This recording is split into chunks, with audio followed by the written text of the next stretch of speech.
اللہ کریم نے ایک بڑا ہی انفرادی مضمون بیان فرمایا۔ ارشاد فرمایا جا رہا ہے وَإِذَا قِيلَ لَهُ اتَّقِ اللَّهَ، فرمایا کچھ ایسے لوگ ہیں جن سے جب کہا جاتا ہے نا اللہ سے ڈرو تو أَخَذَتْهُ الْعِزَّةُ بِالْإِثْمِ، انہیں گناہ کی ضد اور چڑھ جاتی ہے۔ ان سے جب کہا جاتا ہے اللہ سے ڈرو تو وہ سمجھتے ہیں ہماری عزت پہ ہاتھ ڈالا گیا۔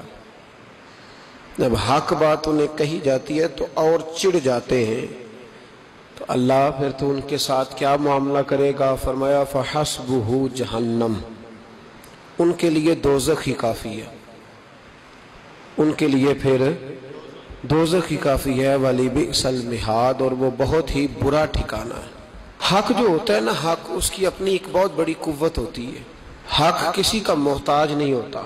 حق کے مقابلے میں لوگ بدر میں، احد میں، حدیبیہ میں، خندق میں ہر جگہ پہنچتے ہیں، لیکن چونکہ حق ہوتا ہے، ارسل رسولہ بالہدی والدین الحق لیظہرہ علی الدین کلہ، پر اللہ پھر بھی حق کو ہی غلبہ عطا فرماتا ہے۔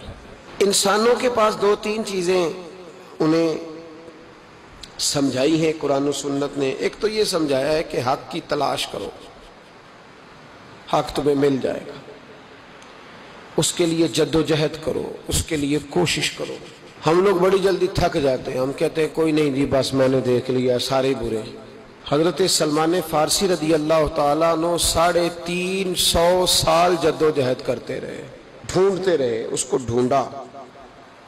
پہلی بات ہے حق تلاش کریں، اور پھر جب حق مل جائے پھر اسے قبول بھی کریں۔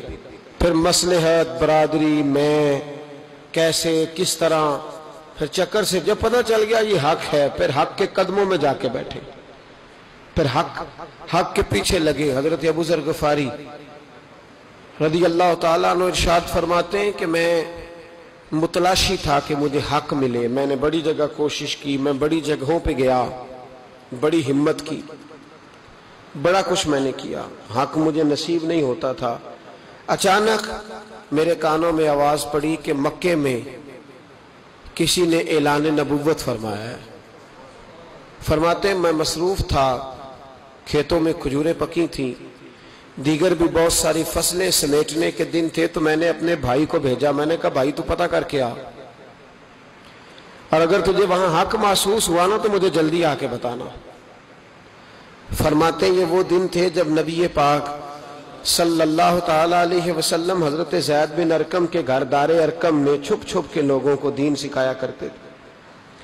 فرماتے ہیں میرے بھائی پہنچے اور واپس آ کے مجھے کہنے لگے ابو ذر تیرا مسئلہ حل ہو گیا، یہ فصل سمیٹ، اس کام کو مکمل کر اور مکے جا، وہاں تجھے تیری مراد ملے گی۔ تو حضرت ابو ذر غفاری رضی اللہ تعالیٰ عنہ فرماتے ہیں جو چیز تھی میں نے وہی چھوڑی۔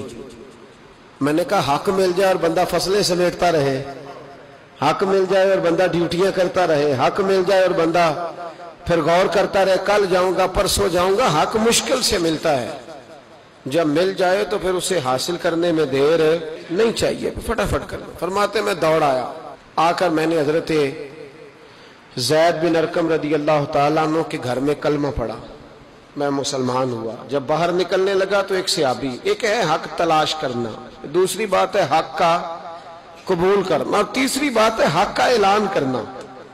یہ سب سے مشکل کام ہے۔ اب حضرت ابو ذر غفاری فرماتے ہیں باہر نکلنے لگا تو ایک صحابی کہنے لگے باہر جا کے نہ بتانا میں نے کلمہ پڑھ لیا، مار پڑتی ہے۔ تو حضرت ابو ذر غفاری فرمانے لگے تو مجھے یہ بتا کہ اللہ سچا ہے کہ نہیں، حضور سچے کہ نہیں، قرآن سچا ہے کہ نہیں، اسلام سچا ہے کہ نہیں؟ تو صحابی کہنے لگے سارا کچھ سچا ہے۔ تو فرمانے لگے سن پھر جب سارا سچا ہے نا تو میں صبح بھی بتایا کروں گا یہ سچ ہے، دوپہر بھی بتاؤں گا کہ یہ بولیے، اور شام بھی بتاؤں گا کہ سارا کچھ سچ ہے۔ میں سچ کا اعلان کروں گا، میں ڈنڈورا پیٹوں گا۔ لیکن حضرت عمر نے کلمہ پڑھا، کہا یا رسول اللہ صلی اللہ علیہ وسلم اسلام، قرآن، دین سارا کچھ سچا ہے تو پھر ہم اندر چھپ کے نماز کیوں پڑھتے ہیں؟ تو حضور نے فرمایا اب تو آ گیا نا، اب خیر ہو جائے گی، اللہ تیری وجہ سے عزت دے گا۔ اسلام کو تو بتا کیسے کرنا ہے؟ کہا حضور اگر اسلام، دین، قرآن سچا ہے تو پھر انشاءاللہ تعالی ہم کعبے کے سائے میں بیت اللہ کے اندر جا کے نمازیں پڑھیں گے، اور دیکھتے ہیں کون ہمیں منع کرتا ہے۔ یہ کیا بات ہوئی؟ مصلحت ہے، دیکھ لیں گے، سوچ لیں گے۔